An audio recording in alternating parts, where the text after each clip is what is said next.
Terry Bradshaw was the first pick in the 1970 NFL Draft. The future looked bright for the small-town Louisiana boy, but his rookie year in Pittsburgh was challenging. You have to understand, I got hammered pretty good by the media. They call me stupid, call me dumb. That's pretty yeah, that's Why? a pretty... Because you're from Louisiana? Because I talk like... Yeah, I probably talk like this a little bit, and, you know, don't talk like that anymore. You know, just a good old Southern kid. I was a nice guy, but if you talk like this, and I threw a lot of interceptions my rookie year, and one guy said, well, he can't read defenses, and so therefore he's got to be stupid. The image thing hurt.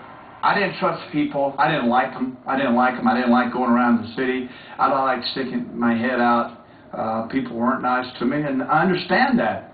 But at the same time, when we did start winning, Scott, I never allowed myself to be accepted because I remember how painful it was for 5 years. Did attitudes change toward you then, once you started winning? Sure. I mean, now you're of smart. course they do. Yeah, I'm smartest thing ever played the game. I'm just, you know, with the fickleness of fame. Tough. Hey, listen, Scott, it was not easy. I remember many a night sitting in my apartment and, you know, just praying to God he'd just get me out of here. Literally prayed to God. Get me out of here, man. You Out know, of the game. Didn't want to play just anymore. get me out of here. It wasn't just the media that hounded Terry. He wasn't used to the pressures of a big-time NFL quarterback, and eventually he slipped into depression. You have to understand now, I'm a mama's boy. I'm from the South. My way of being raised is totally different from the big city life. I'm country. Truly was a country boy. A whole new world up there. Went to a small school. And so I had a hard time. I was not used to criticism, and I did not respond well to the way my coach treated me. I didn't respond well to a firm hand and insults. The depression got how bad for you? You know, I didn't know I was depressed until years later. I went to the Meyer Clinic for ADD, got tested for ADD. So that's nice. Nice to know you got ADD. So that puts you on, you know, medication. Did that for years. Then got tested for clinical depression.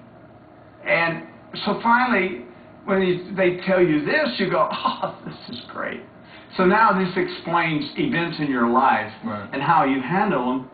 But our society frowns on it, and they don't want their heroes to have these issues, but unfortunately I do. And you plowed through what? 3 marriages? Well, that's one of the problems as a Christian is we have to deal with our failures and the shame of it all. And I had to figure out that it's okay for me to fail, but I don't want to be judged by you. And my friends back then judged me and were harsh with me. You mean your Christian friends? Yeah, exactly. I had a hard time with that. Sure. I had a real hard time with it, and it ran me off. I got so angry with them. From the Christians and God and everything. Exactly. Yeah, sure. The whole thing. It wasn't until 10 years ago, Father's Day, that I really got saved. I mean, I had one of those great, wonderful salvation moments in my life. It was one of those moments where I knew that God's Spirit had moved into my heart and into my life and had grabbed and taken control of me. And you know what? I couldn't escape it, because I learned that God forgave me. Yeah, I did. See, now you may not, and they may not. No, don't do that to me. No, I'm using you. You're my object. You're my object. Thank you very much. You're a lot bigger than I am. You're my object. You're right. Okay. But I know for a fact that God has forgiven me. And you know what? I forgive you, man. Okay, thank you. So I had to forgive myself. All right. I'm not ashamed of who I am. Nor should you be. Or my personality. And when the depression thing came out, everybody says, well, how can you be depressed? You're such a funny guy. But depression doesn't rob you of your personality. Right. I actually was with my ex-wife, soon-to-be ex-wife, who had called the preacher, and we went from the front porch of my house over to the barn, because that's where I was living at the time. In a barn? In a barn. Jesus was born in a stable. That's good. That's good. Yeah, it was. So you prayed? I was led through the sinner's prayer. It was pretty powerful. How did it change you? Well, what it did was it consumed me.